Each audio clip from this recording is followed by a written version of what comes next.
Good morning, Friday. Good morning, guys. Kumusta kayo, guys? Alam niyo ba, guys, happy ako ngayon. Kasi, kagabi, nag-live stream ako. First live stream, kasama ko si Sir Alimar TV28 at saka si Sir Arman Tamparong. Alam niyo ba, guys, yun ang pinakamasayang banding ko sa YT kagabi. Lalo na yung guys yung nagpa-duck racing. 3 beses ako nanalo doon sa duck racing, guys. Akalain nyo ako ang host, ako ang palaging nananalo. Tapos si Sir Arman nananalo rin 3 beses din. Ay nako, guys, ang saya-saya kagabi, guys. Yun ang pinakamasaya kong banding sa YT, guys. Mas lalo pa, guys, na sumaya ako nung nakita ko, guys, na may tumuwad sa show ko, guys. Ay nako, guys, ang saya-saya. Tapos, guys,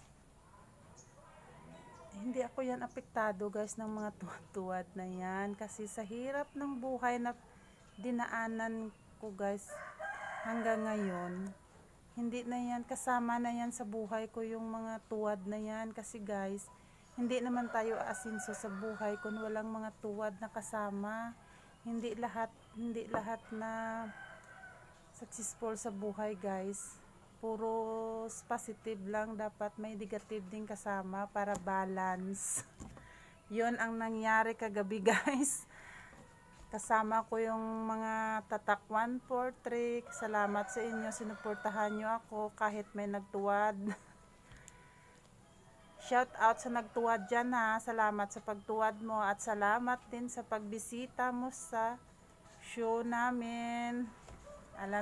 Alam ba, dagdag ka rin sa watch hour namin kasi dumaan ka doon. Kagagising ko lang, guys. Hinihintay ko yung mga kasama ko kasi magsusumba na kami. Alam nyo ba, guys, kagabi parang naisip ko, guys, noong una akong nakaschedule na ako, guys, ang grabe ang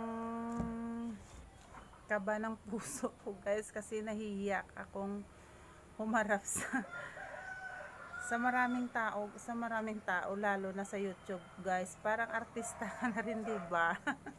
Tapos, guys, kinapalan ko na lang yung mukha ko, guys, kasi wala namang mangyayari kung aatras pa tayo, kasi pag aatras pa tayo, yun pa rin ang mangyari. O go na lang tayo, guys, wag tayong mahiya. Alam nyo ba, guys, nang matapos yung show ko, guys, kasama si Sir Arman at saka si Sir Alimar, ay naku, gusto ko pa, guys, na umulit na mag show ulit doon, mag live stream. Ang laking tuwa ko, guys, kasi kahit ganun ang nangyari, marami pa rin sumusuporta sa akin, lalo na yung tatak 143, guys. Malaking pasasalamat ko sa inyo na sinuportahan nyo ako, pinuntahan nyo ako. Tapos si Sir Arman umakyat doon, maraming salamat, Sir Arman, nandoon ka at nanalo ka ng 3 beses. Tapos yung asawa ko, guys, nakilaro rin sa duck racing. Nainis siya, guys, kasi hindi siya nanalo sa duck racing. Hindi niya pinatapos kasi nainis siya, hindi siya nanalo. Sabi niya, ay naku, ang sarap ipatutin yung pato niya. Ang bagal-bagal, umaatras-atras po, guys. Sabi ko, ganun talaga sa duck racing. Akala mo mananalo ka na, pero umatras pa yon. Katulad ko, hindi ko naman expect 3 beses ako manalo doon. Hindi ko naman nakita yung pangalan ko, guys, kasi yung internet namin dito kagabi, guys, nang pawala-wala kasi yung masama yung panahon. Nung unang ko, guys, dito ako sa itaas, guys, tapos yung kumikidlat na, natakot ako, bumaba ako doon sa salas namin, guys. Mas lalo doon humina yung signal, guys, kaya pawala-wala ako sa show namin. Buti na lang nandyan si Sir Arman at saka si Sir Alimal, tuloy-tuloy pa rin yung show namin. Thank you sa inyo.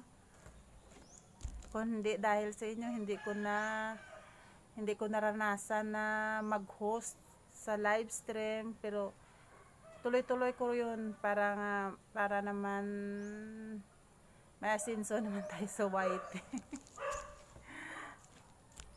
Bye. Thank you kagabi. Thank you for watching.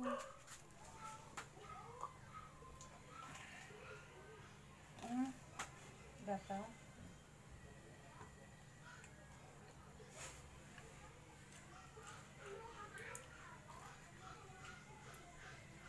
Ay. Buwan, push back na. Maaw guys. Maaw tinapay with fresh milk. Feeling mayaman.